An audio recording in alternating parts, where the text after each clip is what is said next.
Hello students, welcome to smiles tutorial. সাথে আছে আমি ইসমাইল হোসেন। আশা করি সবাই অনেক ভালো আছো। আজকে আমরা কেমিস্ট্রির তৃতীয় চ্যাপ্টার পদার্থের গঠন নিয়ে আলোচনা করব। এই চ্যাপ্টারটা কেমিস্ট্রির বেসিক একটা চ্যাপ্টার, অর্থাৎ কেমিস্ট্রির যেই টপিকগুলো আছে, সামনে যেই অধ্যায়গুলো আছে, এই অধ্যায়গুলো তোমাকে ভালো করে বুঝতে হলে এই চ্যাপ্টারটার যেই টপিকগুলো আছে এই টপিকগুলো তোমাকে খুব ভালো করে বুঝতে হবে। কারণ কেমিস্ট্রির টোটাল যে চ্যাপ্টারগুলো আছে এই চ্যাপ্টারগুলোর যেই টপিকগুলো আছে এগুলো যদি তোমাকে পড়তে হয়, বুঝতে হয়, তাহলে এই জিনিসগুলো তোমার মাস্ট লাগবে। তো আজকে আমরা এই অধ্যায়টার কিছু টপিক নিয়ে আলোচনা করব। আমি এই অধ্যায়ের মধ্যে যেই জিনিসগুলো নিয়ে আলোচনা করব, টোটাল আমি 3টা পর্বে এই ক্লাসটা নেব। 3টা ক্লাসে আমি টোটাল এই অধ্যায়টা শেষ করার চেষ্টা করব। এটা হচ্ছে প্রথম পর্ব, আরও 2টা পর্ব থাকবে 2টা ভিডিওতে। তোমরা যদি 3টা পর্ব টোটাল শেষ করতে পারো তাহলে আশা করি এই চ্যাপ্টার সম্পর্কে তোমাদের আর কোনো সমস্যা থাকবে না। আশা করি তোমরা একদমই ক্লিয়ারলি কেমিস্ট্রির বেসিক চ্যাপ্টারের বেসিক টপিকগুলো তোমরা ক্লিয়ারলি বুঝতে পারবা। তো চলো শুরু করি। প্রথমে আমি এখানে বেশ কয়েকটা টপিক লিখেছি, আমরা একটা একটা করে আলোচনা করব। প্রথমে দেখো, আমরা মৌলিক পদার্থ নিয়ে আলোচনা করি, ঠিক আছে? মৌলিক পদার্থ। আচ্ছা, মৌলিক পদার্থ হচ্ছে, ধরো তুমি যদি যে কোনো একটা পদার্থ নাও, ঠিক আছে? যে কোনো একটা পদার্থ নাও, যে কোনো একটা পদার্থ, যেমন আমি যদি এখানে লোহা নিই, ঠিক আছে, বা লোহা লিখি। তুমি ধরো একটু একটু লোহার খণ্ডকে কি করলা, ভেঙে ফেললা, মানে কয়েকটা খণ্ডে বিভক্ত করলা বা অনেক ছোট ছোট খণ্ডে বিভক্ত করলা। একটু একটু লোহা নিয়ে তুমি যখন খণ্ডে খণ্ডে বিভক্ত করবা, এটাকে বিশ্লেষণ করবা, তুমি যদি এই লোহার খণ্ড বা এই পদার্থটার মধ্যে যদি অন্য কোনো পদার্থ খুঁজে না পাও, অর্থাৎ এই যে লোহাকে তুমি কি করলা, বিশ্লেষণ করলা বা এটাকে খণ্ডে খণ্ডে ভাগ করলা, করার পরে যদি দেখো এখানে অন্য আদার্স কোনো পদার্থ নাই, যেমন লোহার মধ্যে কোনো ধরনের, যেমন তামা থাকতে পারে, ঠিক আছে? ধরো লোহার মধ্যে শুধু লোহাই আছে, তামাও নাই, তারপরে কোন গোল্ড বা হচ্ছে রূপা, এগুলো কিছুই নাই, শুধুমাত্র লোহা আছে, তাহলে এই পদার্থকে আমি মৌলিক পদার্থ বলতে পারি, ঠিক আছে?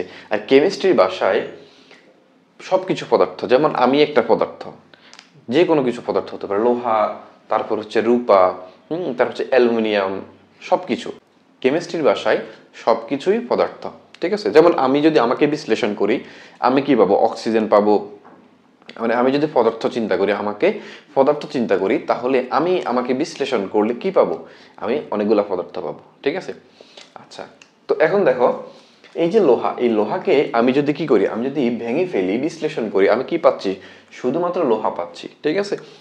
আচ্ছা, তাহলে এই রকম যে পদার্থগুলো থাকবে, যে যাদের মধ্যে একাধিক পদার্থ থাকবে না, অর্থাৎ একটাই মাত্র পদার্থ থাকবে, অন্য আদার্স কোনো পদার্থ থাকবে না, তাহলে ওই পদার্থকে আমি মৌলিক পদার্থ বলবো। ক্লিয়ার? ঠিক আছে। এখন দেখো, এই যে লোহাকে আমি যদি বিশ্লেষণ করি, কি পাচ্ছি? শুধুমাত্র লোহার খণ্ড খণ্ড, ছোট ছোট কণা পাচ্ছি, অন্য কোনো কণা পাচ্ছি না। তাহলে মৌলিক পদার্থের সংজ্ঞাটা আমরা কিভাবে লিখব?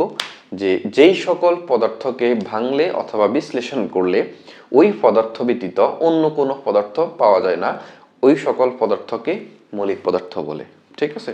আচ্ছা, এখন দেখো, আমরা আমাদের টোটাল যেই পদার্থগুলো, মানে অনেকগুলো পদার্থ আছে পৃথিবীতে, অনেক অনেক রকম পদার্থ আছে, ঠিক আছে? তো বিজ্ঞানীরা এই পর্যন্ত টোটাল 118টা মৌলিক পদার্থ আবিষ্কার করছে। 118টা মৌলিক পদার্থ আবিষ্কার করছে, ঠিক আছে? এখন এই 118টা পদার্থের মধ্যে মাত্র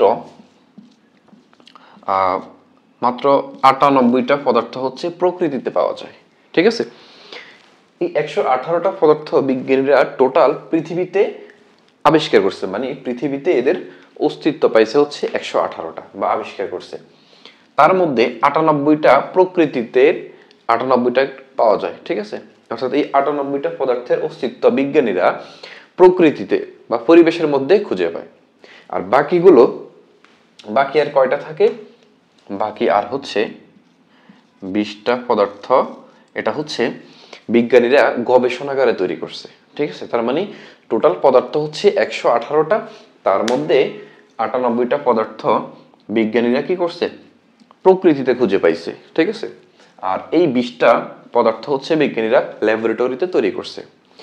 যেমন ধরো এই পদার্থগুলো কিন্তু এমনি এমনি তৈরি হয় নাই, ঠিক আছে। এগুলাকে বিজ্ঞানীরা এগুলোকে গবেষণা করছে বা হচ্ছে পরীক্ষা নিরীক্ষা করছে, করার পরে একটা পদার্থ খুঁজে পাইলো এবং সেটা সে প্রমাণ করতে পারলো যেটা হচ্ছে এটা হচ্ছে একটা পদার্থ, এরপরে এটার নাম দেওয়া হয়েছে, ঠিক আছে। যেমন দেখো আমি যদি লিখি যে ধরো যেমন নাইট্রোজেন, এরপর হচ্ছে অক্সিজেন, তারপর হচ্ছে সোডিয়াম, এই যে এই মৌলগুলো, ঠিক আছে, বা এই মৌলিক পদার্থগুলো, সোডিয়াম কিন্তু এমনি এমনি সোডিয়াম হয় নাই। সোডিয়াম কেউ একজন বা কোন একজন বিজ্ঞানী সোডিয়ামকে আবিষ্কার করছে প্রথমে, ঠিক আছে। আবিষ্কার করার পরে সেটার নাম দিয়েছে সোডিয়াম। তারপরে হচ্ছে অক্সিজেন, অক্সিজেন কিন্তু কেউ একজন আবিষ্কার করছে, খুঁজে পাইছে যে অক্সিজেন নামে কোন একটা মৌলিক পদার্থ আছে, বিজ্ঞানীরা সেটা খুঁজে পাইছে এবং সেটার নাম দেওয়া হয়েছে অক্সিজেন। এরপরে দেখো নাইট্রোজেন, এভাবে অসংখ্য পদার্থ আছে, ঠিক আছে। তো বিজ্ঞানীরা এগুলোকে গবেষণা করছে, খুঁজছে, খোঁজার পরে একটা পদার্থ পাইছে, পাওয়ার পরে এটার নাম দিছে, এরপরে এগুলোকে হচ্ছে কি তালিকায় অন্তর্ভুক্ত করছে। তাহলে আমরা এখান থেকে কি দেখলাম, এখান থেকে দেখতে পাই যে মৌলিক পদার্থ হচ্ছে ওই সকল পদার্থ যেই সকল পদার্থকে ভাঙলে অথবা বিশ্লেষণ করলে ওই পদার্থ ব্যতীত একাধিক অন্য কোনো পদার্থ পাওয়া যাবে না, সেটা হচ্ছে মৌলিক পদার্থ। এই পর্যন্ত বিজ্ঞানীরা 118টা মৌলিক পদার্থ আবিষ্কার করছে, তার মধ্যে 98টা হচ্ছে প্রকৃতিতে পাওয়া যায়, 98টা হচ্ছে প্রকৃতিতে এদের অস্তিত্ব পাওয়া যায়, ঠিক আছে, প্রকৃতিতে এদের অস্তিত্ব পাওয়া যায়। আর বাকি যে 20টা এটা হচ্ছে গবেষণাগারে তৈরি করছে, ঠিক আছে, গবেষণাগারে এরা হচ্ছে কি তৈরি করছে, ঠিক আছে। এরপরে মানুষের যেই শরীর আছে, অর্থাৎ আমাদের যে হিউম্যান বডি আছে, এই হিউম্যান বডিতে 26টা মৌলিক পদার্থ আছে, 26টা, ঠিক আছে। তাহলে মানুষের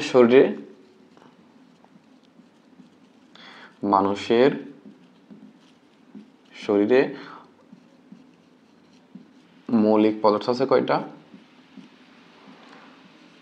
26টা, ঠিক আছে। অর্থাৎ আমাদের যে হিউম্যান বডিটা আছে এইটাকে আমি যদি ভেঙে ফেলি মানে বিশ্লেষণ করি, তাহলে আমি কি পাবো, আমি অনেকগুলো পদার্থ পাবো। অর্থাৎ 26টার প্রায় 26টা, এর বেশি হতে পারে, ঠিক আছে। মানে আনুমানিক 26টা হচ্ছে পদার্থ পাওয়া যাবে, মৌলিক পদার্থ পাওয়া যাবে, ঠিক আছে। তার মধ্যে কি কি আছে, যেমন নাইট্রোজেন আছে, তারপর হচ্ছে অক্সিজেন আছে, তারপরে হচ্ছে যেমন ক্যালসিয়াম আছে, আরো অনেকগুলো পদার্থ আছে, ঠিক আছে। যেমন আমাদের এগুলা কি করে, মূলত এগুলো হচ্ছে আমাদের শরীরের বিভিন্ন কাজে এদের গুরুত্বপূর্ণ ভূমিকা থাকে, ঠিক আছে। এগুলা দিয়ে আমাদের শরীরটা বা আমাদের হিউম্যান বডিটা তৈরি। যেমন নাইট্রোজেন, নাইট্রোজেন আমাদের শরীরে কি করে, নাইট্রোজেন আমাদের শরীরের মধ্যে ডিএনএ এবং প্রোটিন তৈরি করে, ঠিক আছে। নাইট্রোজেনের কাজ হচ্ছে আমাদের শরীরে কি করা, নাইট্রোজেনের কাজ হচ্ছে আমাদের শরীরে ডিএনএ এবং হচ্ছে প্রোটিন তৈরি করা। আর অক্সিজেনের কাজ হচ্ছে শ্বাস প্রশ্বাস তৈরি করা, ঠিক আছে। এরকম অসংখ্য মৌলিক পদার্থ আছে আমাদের শরীরে, 26টা প্রায়, এদের এক একটার কাজ এক এক রকম, ঠিক আছে। তো এই যে নাইট্রোজেন কি করে, আমাদের শরীরের যে ডিএনএ আছে, প্রোটিন আছে, এগুলো তৈরিতে এরা হচ্ছে কাজ করে, ঠিক আছে। আর অক্সিজেন কি করে, শ্বাস প্রশ্বাস তৈরিতে কাজ করে। তাহলে মৌলিক পদার্থের আমরা অনেকগুলো ইনফরমেশন জানতে পারলাম, মৌলিক পদার্থের সংজ্ঞা জানতে পারলাম, যে মৌলিক পদার্থ হচ্ছে এমন একটি পদার্থ যেই পদার্থকে ভাঙলে অথবা বিশ্লেষণ করলে আমি ওই পদার্থ ব্যতীত অন্য কোনো পদার্থ পাবো না, সেটা হচ্ছে মৌলিক পদার্থ। মৌলিক পদার্থের মধ্যে কি কি আছে, যেমন হাইড্রোজেন, নাইট্রোজেন, অক্সিজেন, সালফার, এরকম অসংখ্য মৌলিক পদার্থ আছে। অর্থাৎ 118টা মৌলিক পদার্থ আছে, যেটা আমরা আমাদের পর্যায় সারণীর মধ্যে দেখতে পাই। পর্যায় সারণীর মধ্যে যে মৌলগুলো আছে এগুলো হচ্ছে সবগুলো হচ্ছে কি মৌলিক পদার্থ। তাহলে টোটাল বিজ্ঞানীরা 118টা মৌলিক পদার্থ আবিষ্কার করছে, ঠিক আছে। তার মধ্যে 98টা হচ্ছে প্রকৃতিতে পাওয়া যায়, আর বাকি যে 20টা এগুলা হচ্ছে বিজ্ঞানীরা গবেষণাগারে তৈরি করছে, ঠিক আছে। আর মানুষের শরীরের মধ্যে মৌলিক পদার্থ আছে টোটাল 26টা। ঠিক আছে, এই 26টার মধ্যে অনেকগুলো আছে, তার মধ্যে আমরা দুটার কাজ লিখছি এখানে। যেমন নাইট্রোজেনের কাজ হচ্ছে ডিএনএ এবং প্রোটিন তৈরি করা, আর অক্সিজেনের কাজ হচ্ছে শ্বাস প্রশ্বাস তৈরি করা। ঠিক আছে, আশা করি এটা ক্লিয়ার। তাহলে মৌলিক পদার্থ টপিক সম্পর্কে আমরা অনেক ইনফরমেশন জানতে পারলাম। আচ্ছা,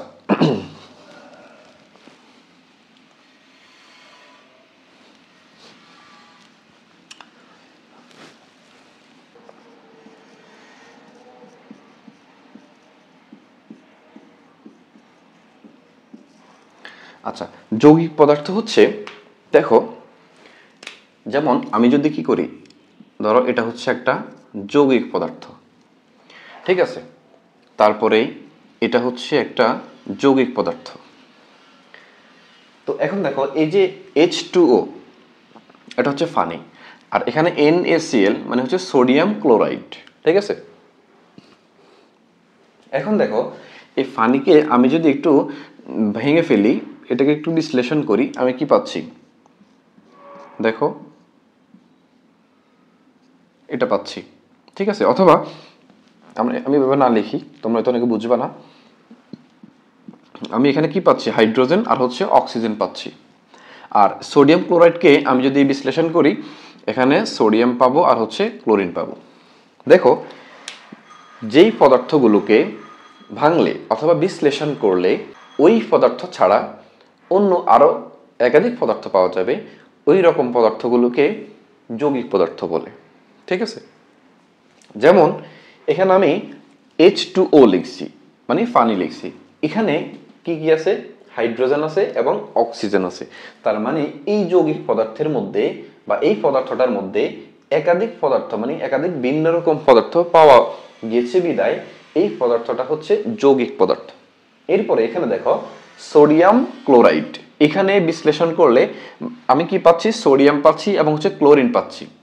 তাহলে এই পদার্থের মধ্যে সোডিয়াম এবং ক্লোরিন ভিন্ন রকম দুইটা পদার্থ পাওয়া যাওয়ার কারণে এখানে এই পদার্থটার নাম হচ্ছে যৌগিক পদার্থ। ক্লিয়ার? অর্থাৎ যৌগিক পদার্থ হচ্ছে ওই ধরনের পদার্থ যেই পদার্থগুলোকে বিশ্লেষণ করলে বা ভাঙলে একাধিক ভিন্ন রকম পদার্থ পাওয়া যাবে। ঠিক আছে, তাহলে যৌগিক পদার্থ আমরা আশা করি ক্লিয়ার। এরপর আরো অনেকগুলো আছে, যেমন দেখো, যেমন আছে CO2 কার্বন ডাইঅক্সাইড, এখানে কি পাবো, এখানে হচ্ছে কার্বন পাবো, এরপর হচ্ছে অক্সিজেন পাবো, তারপর হচ্ছে NH3 অ্যামোনিয়া, এখানে কি পাচ্ছি, নাইট্রোজেন পাচ্ছি, হাইড্রোজেন পাচ্ছি। এদের সবগুলোর মধ্যেই একাধিক পদার্থ আছে, যেমন হচ্ছে ক্যালসিয়াম কার্বনেট CaCO3, এখানে কি পাচ্ছি, ক্যালসিয়াম পাচ্ছি, কার্বন পাচ্ছি, অক্সিজেন পাচ্ছি। দেখো সবগুলোর মধ্যেই একাধিক পদার্থ আছে, এই জন্য এইরকম সকল একাধিক পদার্থ থাকা যে যৌগগুলা বা যে পদার্থগুলা, সেগুলোকে আমরা কি বলবো, যৌগিক পদার্থ বলবো। ক্লিয়ার? আচ্ছা, এখন একটা জিনিস দেখো, এখানে একটা ইনফরমেশন দেখো যেটা অনেক বেশি গুরুত্বপূর্ণ। দেখো এই যে আমরা যদি কি করি, আমরা যদি ধরো এই যে হাইড্রোজেন, এটা হচ্ছে কি হাইড্রোজেন আর এটা হচ্ছে অক্সিজেন। ঠিক আছে, আর এটা হচ্ছে পানি। দেখো এটা হচ্ছে কি মৌলিক পদার্থ, এটা হচ্ছে মৌলিক আর এটা হচ্ছে কি যৌগিক। দেখো এটা একটু গুরুত্বপূর্ণ, এই ইনফরমেশনটা একটু মনে রাখবা।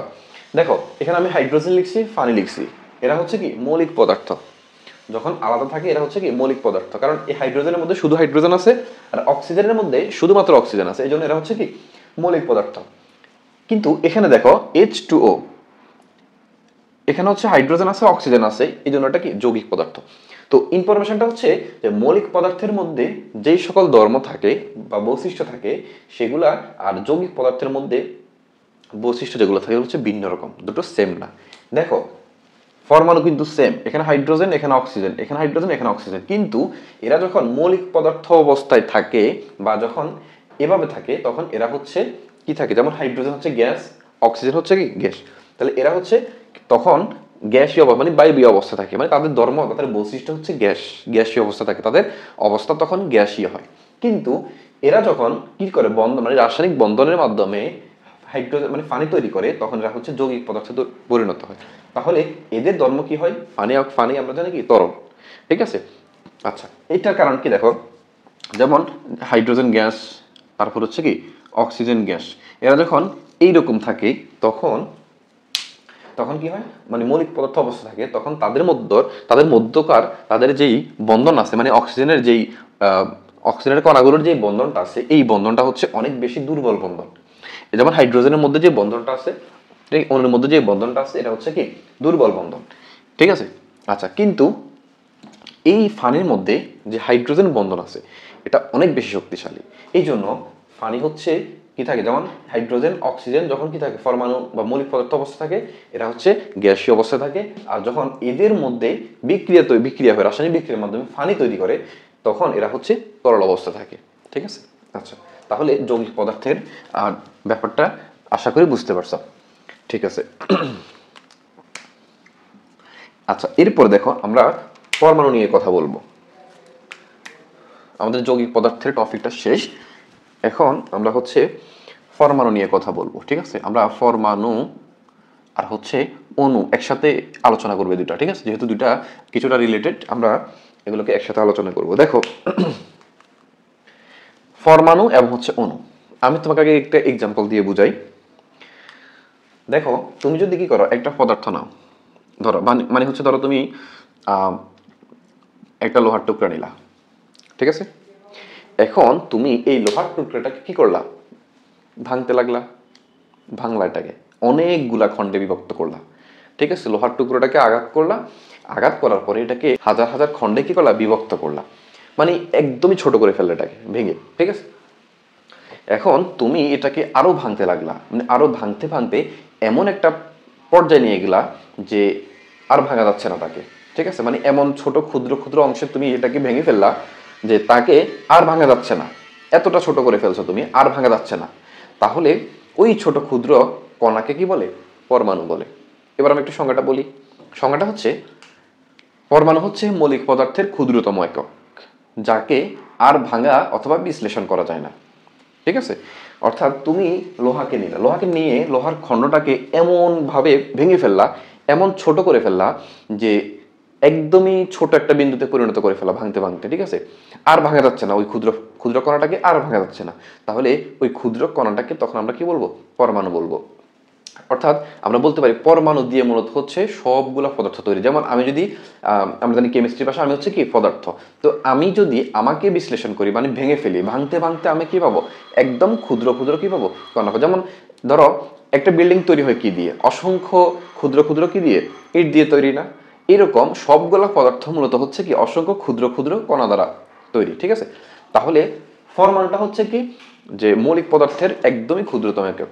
মানে ধরো কোন একটা পদার্থকে আমি ভেঙে ফেললাম, মানে ভাঙতে ভাঙতে এটাকে এত ছোট করে ফেললাম যে তাকে আর ভাঙা যাচ্ছে না, আর বা বিশ্লেষণ করা যাচ্ছে না। তাহলে ওই সময় আমরা ওই কণাটাকে কি বলবো, পরমাণু বলবো। ক্লিয়ার? আচ্ছা, যেমন দেখো, যেমন এটা হচ্ছে কি একটা পরমাণু, এটা হচ্ছে একটা পরমাণু, এটা হচ্ছে কি একটা পরমাণু। আচ্ছা, অর্থাৎ এরা যখন সিঙ্গেল অবস্থায় থাকে, তখন এদেরকে কি বলা হয়, পরমাণু বলা হয়, ঠিক আছে। আচ্ছা, এরপর দেখো অণু, ঠিক আছে। অণু হচ্ছে একাধিক পরমাণু, মানে দুই বা ততোধিক পরমাণু মিলে যদি রাসায়নিক বন্ধনের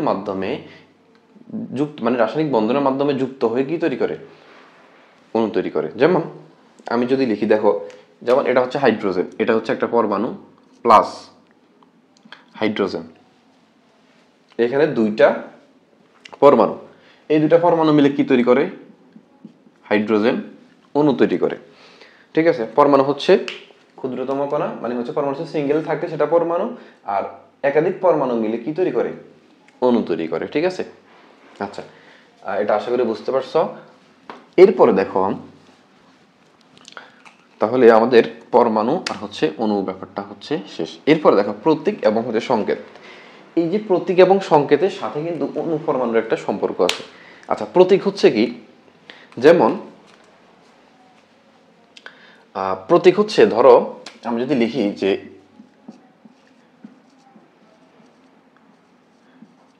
হাইড্রোজেন, এরপর হচ্ছে অক্সিজেন, এরপর হচ্ছে নাইট্রোজেন, ঠিক আছে। এরপর হচ্ছে যেমন দেখো পরমাণু, প্রতীক হচ্ছে যে এই যে পরমাণুগুলোর নাম লিখছি, মৌলিক পদার্থগুলোর নাম লিখছি বা মৌলগুলোর নাম লিখছি, ঠিক আছে। এই যে পরমাণুগুলার, যেমন হাইড্রোজেনকে আমরা কি দ্বারা প্রকাশ করি? এইচ দ্বারা প্রকাশ করি, কারণ আমরা এইচ দেখলেই বুঝি এটা হচ্ছে হাইড্রোজেন, ঠিক আছে। আমাদের পুরো নামটা দেওয়া লাগে না, আমরা এইচ দেখলেই বুঝতে পারি এটা কি হাইড্রোজেন। এরপর দেখো অক্সিজেনকে আমরা কি দ্বারা প্রকাশ করি? ও দ্বারা প্রকাশ করি। নাইট্রোজেনকে কি দ্বারা প্রকাশ করি? এন দ্বারা প্রকাশ করি।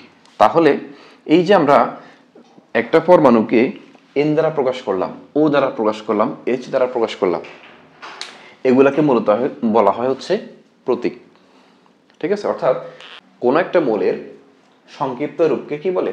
প্রতীক বলে, ঠিক আছে। তাহলে মৌলগুলোকে যখন আমরা কি করব, এত বড় নাম দিয়ে প্রকাশ না করে একটা অক্ষর দিয়ে কি করব, প্রকাশ করব, ওইটাকে বলা হয় কি? প্রতীক। অর্থাৎ মৌলের সংক্ষিপ্ত রূপকে কি বলা হয়? প্রতীক বলা হয়, ঠিক আছে। কিছু কিছু মৌলের নাম আছে ল্যাটিন নামে লেখা আছে, যেগুলোর প্রতীক হচ্ছে একটু ভিন্ন রকম হয়, ঠিক আছে। যেমন দেখো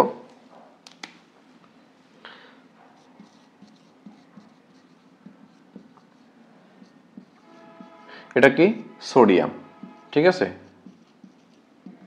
সোডিয়াম, সোডিয়ামের প্রতীক কিন্তু এস হওয়ার কথা ছিল, এস হওয়ার কথা, কিন্তু এটা না হয়ে Na কেন হয়েছে? কারণ সোডিয়ামের ল্যাটিন নাম হচ্ছে নাইট্রিয়াম। অর্থাৎ কিছু কিছু মৌলের নামগুলা ল্যাটিন নামে লেখা থাকে, ঠিক আছে। তখন সেগুলার যেমন সোডিয়াম হচ্ছে কি, সোডিয়াম হচ্ছে SODIUM দিয়ে লেখার কথা, কিন্তু সেটা হচ্ছে Na, কারণ তার ল্যাটিন নাম থেকে প্রতীকটা নেওয়া হয়েছে। ক্লিয়ার?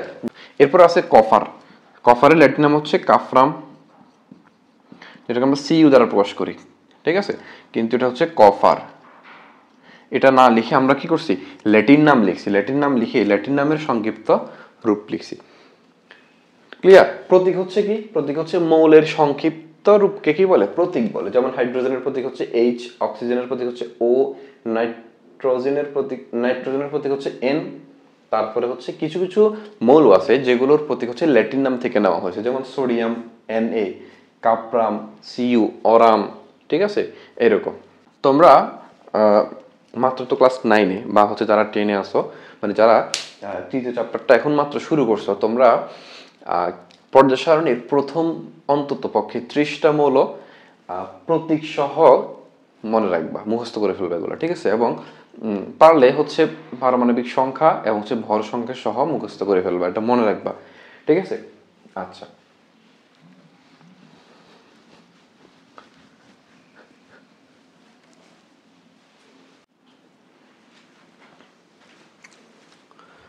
আচ্ছা ঠিক আছে।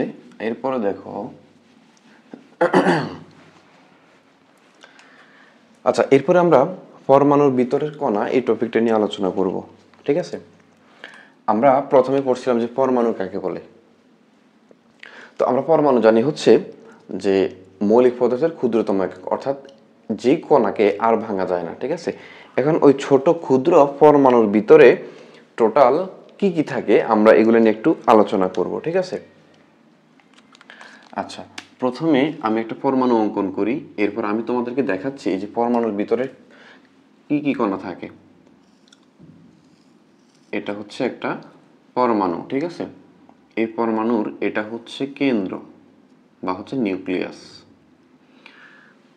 আচ্ছা, এই যে পরমাণুর কেন্দ্রের মধ্যে থাকে প্রোটন এবং হচ্ছে নিউট্রন কণা, আর পরমাণুর এই যে এখানে কক্ষপথের মধ্যে থাকে হচ্ছে ইলেকট্রন। অর্থাৎ একটা পরমাণুর মধ্যে, প্রতিটি পরমাণুর মধ্যে 3টা কণা থাকে, ঠিক আছে। একটা হচ্ছে প্রোটন কণা, একটা হচ্ছে নিউট্রন কণা, একটা হচ্ছে ইলেকট্রন কণা।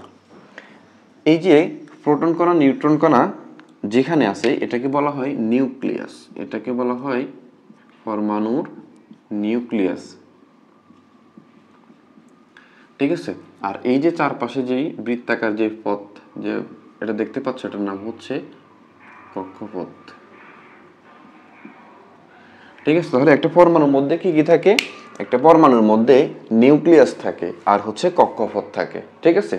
আর এই পরমাণুর মধ্যে 3টা কণা থাকে, একটা হচ্ছে প্রোটন কণা, একটা হচ্ছে নিউট্রন কণা, একটা হচ্ছে ইলেকট্রন কণা। প্রোটন কণা থাকে কোথায়? নিউক্লিয়াসের মধ্যে। আর ইলেকট্রন কণা থাকে হচ্ছে নিউক্লিয়াসের বাহিরে কক্ষপথের মধ্যে।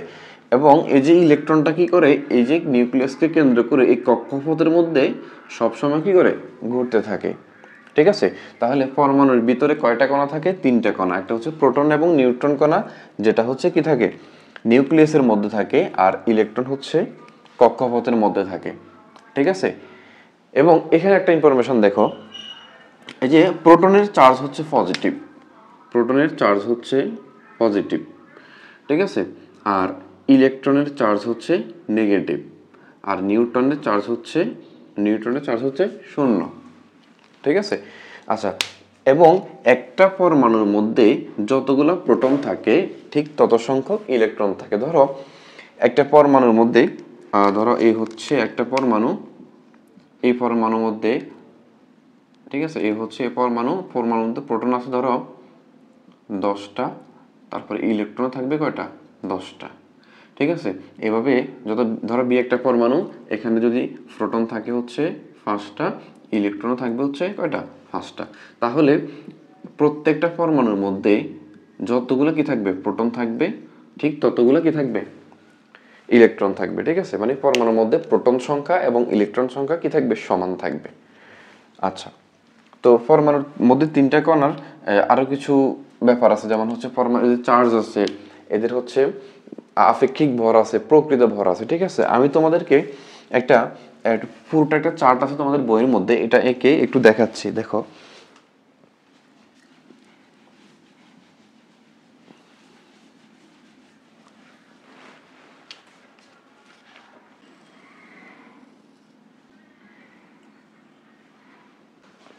আচ্ছা, এটা দেখো, এটা হচ্ছে ইলেকট্রন, প্রোটন এবং হচ্ছে নিউট্রনের চার্জ এবং হচ্ছে আদান। ঠিক আছে, দেখো ইলেকট্রনকে হচ্ছে ই দ্বারা প্রকাশ করা হয়। ঠিক আছে, ইলেকট্রনের প্রকৃত চার্জ হচ্ছে -1.670 ইন্টু 10⁻⁻19 কুলম। তারপরে আপেক্ষিক আধান হচ্ছে +1, প্রকৃত ভর হচ্ছে 9.11 ইন্টু 10⁻28 গ্রাম, আপেক্ষিক ভর হচ্ছে 0। প্রোটনকে পি দ্বারা প্রকাশ করা হয়, নিউট্রনকে এন দ্বারা প্রকাশ করা হয়। প্রোটনের প্রকৃত চার্জ হচ্ছে +1.60 ইন্টু 10⁻19 কুলম, আর আপেক্ষিক আধান হচ্ছে -1। প্রোটনের প্রকৃত ভর হচ্ছে 1.673 ইন্টু 10⁻24 গ্রাম, আর আপেক্ষিক ভর হচ্ছে 1।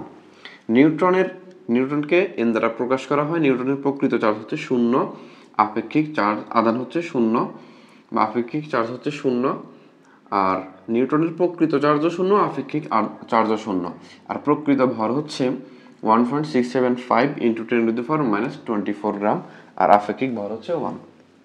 ঠিক আছে, আচ্ছা আচ্ছা, দেখো এটা হচ্ছে পরমাণুর যেই 3টা কণা আছে, এই 3টা কণার চার্জের মান, আদানের মান, মানে আপেক্ষিক চার্জ আর হচ্ছে প্রকৃত চার্জ, প্রকৃত ভর, আপেক্ষিক ভর। ঠিক আছে, দেখো ইলেকট্রনকে ই দ্বারা প্রকাশ করা হয়, প্রোটনকে পি দ্বারা প্রকাশ করা হয়, নিউট্রনকে এন দ্বারা প্রকাশ করা হয়। ঠিক আছে, ইলেকট্রনের চার্জ হচ্ছে -1.60 ইন্টু 10⁻⁻19 কুলম, আর প্রোটনের চার্জ হচ্ছে +1.60 ইন্টু 10⁻19 কুলম, আর নিউটনের চার্জ হচ্ছে 0, নিউটনের চার্জ হচ্ছে 0। ঠিক আছে, আমরা জানি ইলেকট্রন হচ্ছে ঋণাত্মক আর প্রোটন হচ্ছে ধনাত্মক। এখন দেখো এই যে ইলেকট্রনের যেই আপেক্ষিক আধান আছে, এটা হচ্ছে -1। ঠিক আছে, আর প্রোটনের আপেক্ষিক আধান হচ্ছে কত, +1। দেখো এই যে প্রোটনের তুলনায় ইলেকট্রনের চার্জ কত, 1। ঠিক আছে, -1, আর ইলেকট্রনের তুলনায় প্রোটনের চার্জ হচ্ছে কত, +1, এই জন্য এটাকে আপেক্ষিক চার্জ ধরা হয়। ঠিক আছে, আর নিউটনের হচ্ছে প্রকৃত চার্জও 0, আর হচ্ছে আপেক্ষিক চার্জও 0। এরপরে দেখো ইলেকট্রন যেই কণাটা আছে, এই কণার প্রকৃত ভর হচ্ছে 9.11 ইন্টু 10⁻28 গ্রাম। ঠিক আছে, আচ্ছা, তার প্রকৃত আপেক্ষিক ভর হচ্ছে কত, 0। আপেক্ষিক ভর 0 ধরা হয়, তার কারণ হচ্ছে এই মানটা, মানে তার যে ভরটা, এই ভরটা এদের বাকি যে 2টা কণা আছে এদের তুলনায় হচ্ছে অনেক ছোট। ঠিক আছে, অনেক কম, এই জন্য এটাকে 0 ধরা হয়। ঠিক আছে, প্রোটনের প্রকৃত ভর হচ্ছে 1.673 ইন্টু 10⁻24 গ্রাম, আর নিউট্রনের প্রকৃত ভর হচ্ছে 1.675 ইন্টু 10⁻24 গ্রাম, আর প্রকৃত আপেক্ষিক ভর হচ্ছে কত 1। আপেক্ষিক ভরটা আসলে কিভাবে আসে দেখো, এই যে মানে এই মান আর এই মানটা হচ্ছে মোটামুটি সেম না, এর ভর প্রোটনের প্রকৃত ভরের মান আর নিউট্রনের প্রকৃত ভরের মান মোটামুটি সেম, ঠিক আছে। আর এই ভরগুলোর তুলনায় এর সংখ্যাগুলোর তুলনায় এই সংখ্যাটা দেখো অনেক ছোট, এখানে -24 আর হচ্ছে -28 অনেক ছোট। এই জন্য এদের তুলনায় এদের যেমন প্রোটনের তুলনায় ইলেকট্রনের ভর অনেক ছোট, ঠিক আছে, অনেক ছোট অনেক ক্ষুদ্র, এই জন্য এটাকে শূন্য ধরা হয়েছে। আর প্রোটনের তুলনায় নিউট্রনের চার্জ হচ্ছে কত 1, ঠিক আছে। এই যে দেখো এটার সাথে এটাকে কম্পেয়ার করলে কত আসে 1, এই জন্য তাদের প্রকৃত ভর হচ্ছে কত 1। আচ্ছা, তাহলে এই চার্টটা তোমরা একটু মনে রাখবা, ঠিক আছে, যে চার্জগুলো মনে রাখবা, প্রকৃত চার্জ কত, আপেক্ষিক চার্জ কত, এগুলো মনে রাখবা, আর ভরগুলা মনে রাখবা, ঠিক আছে। তাহলে পরমাণুর ভিতরে টোটাল কয়টা কণা আছে? 3টা কণা আছে। একটা হচ্ছে ইলেকট্রন, প্রোটন এবং হচ্ছে নিউট্রন। ইলেকট্রন থাকে হচ্ছে নিউক্লিয়াসের কক্ষপথের মধ্যে, আর প্রোটন এবং হচ্ছে নিউট্রন থাকে হচ্ছে নিউক্লিয়াসের মধ্যে। ইলেকট্রনটা সর্বদা কি করে, নিউক্লিয়াসকে কেন্দ্র করে কক্ষপথের মধ্যে চারদিকে ঘুরতে থাকে, ঠিক আছে। আর প্রোটন হচ্ছে পজিটিভ, ইলেকট্রন হচ্ছে নেগেটিভ। তো এই চারটা মোটামুটি তোমরা মনে রাখলেই আপাতত হবে, এখান থেকে কখনো প্রয়োজন হলে আমরা এই মানগুলা হচ্ছে ইউজ করব, ঠিক আছে। আচ্ছা, তাহলে পরমাণুর ভিতরে যে 3টা কণা আছে, এই 3টা কণা সম্পর্কে আমরা বিস্তারিত জানতে পারলাম, ঠিক আছে। এরপরে দেখো পারমাণবিক সংখ্যা এবং হচ্ছে ভর সংখ্যা নিয়ে আমরা আলোচনা করব। আচ্ছা, এরপরে পারমাণবিক সংখ্যা নিয়ে আমরা বিস্তারিত দেখব। পারমাণবিক সংখ্যা, ভর সংখ্যা হচ্ছে আজকের ক্লাসের শেষ টপিক, ঠিক আছে। আচ্ছা, পারমাণবিক সংখ্যা দেখো, পারমাণবিক সংখ্যার সাথে কিন্তু পরমাণুর একটা সম্পর্ক আছে, দেখো। আচ্ছা, আমি আগে পারমাণবিক সংখ্যাটা তোমাদেরকে একটু বুঝিয়ে বলি।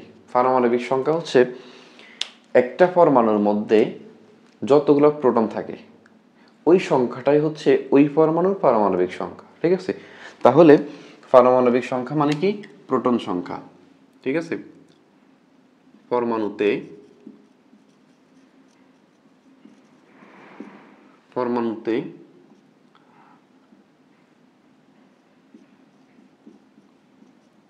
প্রোটন, আচ্ছা, পরমাণুর প্রোটন সংখ্যাকে পারমাণবিক সংখ্যা বলা হয়। যেমন ধরো হাইড্রোজেন, হাইড্রোজেনের মধ্যে প্রোটন কয়টা? হাইড্রোজেনের মধ্যে প্রোটন হচ্ছে একটা, ইলেকট্রন একটা, কারণ আমরা জানি প্রোটন সংখ্যা এবং ইলেকট্রন সংখ্যা সমান। তাহলে হাইড্রোজেনের মধ্যে প্রোটন আছে কয়টা? হাইড্রোজেনের মধ্যে প্রোটন হচ্ছে একটা, তাহলে এই আর হচ্ছে কি ইলেকট্রন হচ্ছে একটা। তাহলে হাইড্রোজেনের মধ্যে যেহেতু প্রোটন সংখ্যা 1, তাহলে হাইড্রোজেনের পারমাণবিক সংখ্যা কত 1। এরপরে দেখো সোডিয়াম, সোডিয়ামের প্রোটন সংখ্যা হচ্ছে কত? সোডিয়ামের প্রোটন সংখ্যা হচ্ছে 11, তাহলে সোডিয়ামের পারমাণবিক সংখ্যা কি 11। এরপর হচ্ছে ক্লোরিন, ক্লোরিনের মধ্যে প্রোটন কয়টা আছে? 17টা, তাহলে ক্লোরিনের পারমাণবিক সংখ্যা কত? 17। তাহলে পারমাণবিক সংখ্যা কত, যেমন তোমাকে যদি জিজ্ঞেস করা হয় যে কার্বনের পারমাণবিক সংখ্যা কত, তাহলে তুমি কি বলবা? তুমি দেখবা যে কার্বনের মধ্যে প্রোটন কয়টা আছে, ঠিক আছে। কার্বনের মধ্যে প্রোটন আছে 6টা, তাহলে কার্বনের পারমাণবিক সংখ্যা হচ্ছে কত? 6, ঠিক আছে।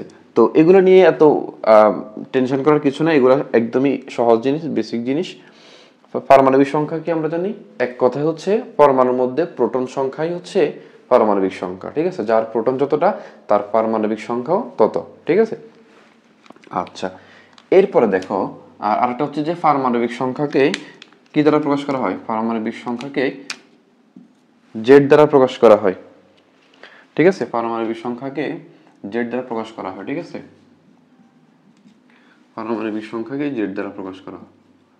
পারমাণবিক সংখ্যাকে জেড দ্বারা প্রকাশ করা হয়, ঠিক আছে। আচ্ছা, এটা আশা করি বুঝতে পারছো। এরপরে আমরা আজকের ক্লাসের সর্বশেষ টপিক ভর সংখ্যা নিয়ে আলোচনা করব, ঠিক আছে। আচ্ছা, ভর সংখ্যা হচ্ছে যে পরমাণুতে বা পরমাণুর পারমাণবিক সংখ্যা ও নিউট্রন সংখ্যার সমষ্টি।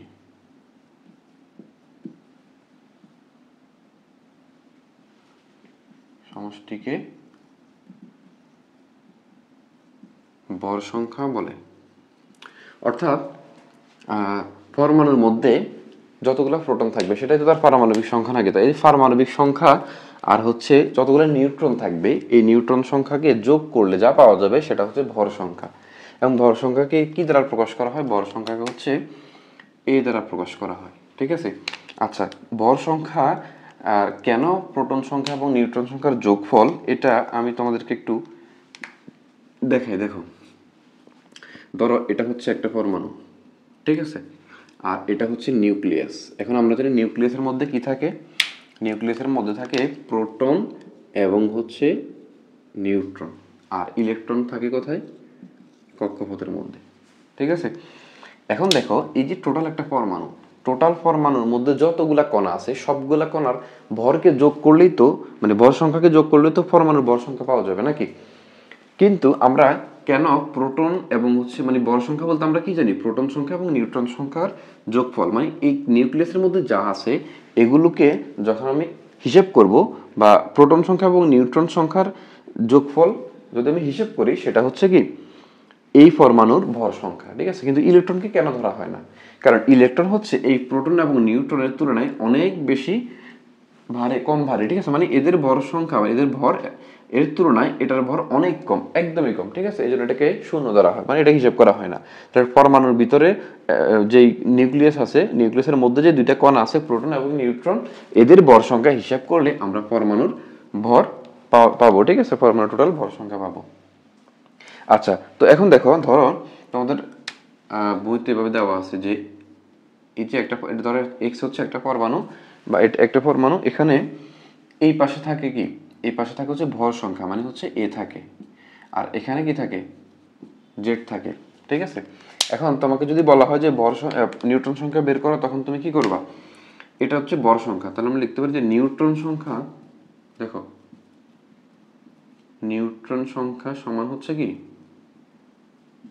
নিউট্রন সংখ্যা সমান কিভাবে বের করবা? এটা হচ্ছে ভর, এটা হচ্ছে প্রোটন সংখ্যা বা পারমাণবিক সংখ্যা, তাহলে এটা থেকে এটা কি করবা? বিয়োগ করবা। তাহলে এ মাইনাস হচ্ছে কত? জেড। ঠিক আছে।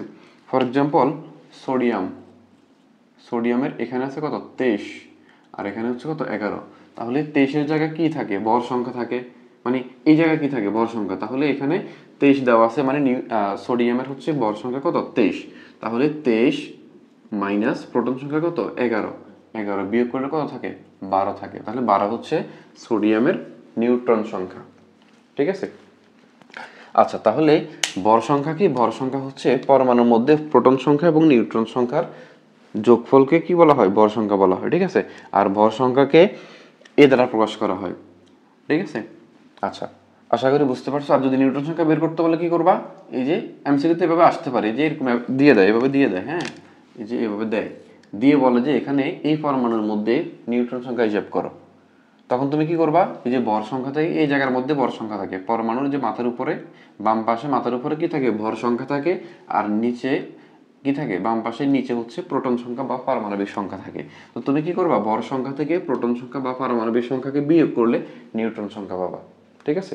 তো আজকে আমরা মোটামুটি এখানে এই তৃতীয় চ্যাপ্টারে, মানে পদার্থের গঠন চ্যাপ্টারের প্রায় অনেকগুলো টপিক নিয়ে আলোচনা করছি। ঠিক আছে।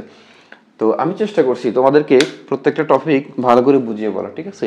যতটুকু চেষ্টা করছি, আশা করি তোমরা মনোযোগ দিয়ে ক্লাসটা করছো এবং এই টপিকগুলো খুব ভালো করে বুঝতে পারছো। এই টপিকগুলোর মধ্যে যদি কোনো কিছু না বুঝতে পারো তাহলে অবশ্যই জানাবে। ঠিক আছে। অবশ্যই কমেন্ট করে জানাবে। আর এই চ্যাপ্টারের মধ্যে আমরা আরো কয়েকটা টপিক নিয়ে আলোচনা করব। ঠিক আছে। যেমন পরমাণু মডেল নিয়ে আলোচনা করব। ঠিক আছে। এবং হচ্ছে কক্ষপথ নিয়ে আলোচনা করব। ঠিক আছে। এগুলো হচ্ছে আগামী 2টা ক্লাস আরো সামনে থাকবে, 2টা পর্ব হবে। ওই 2টা পর্বের মধ্যে আমরা বাকি এই টপিকগুলো নিয়ে আলোচনা করব। ঠিক আছে। তো আজকের মতো এতটুকুই। এই টপিকগুলো তোমরা সবাই খুব ভালো করে পড়বা, আশা করি বুঝতে পারবা। আল্লাহ হাফেজ।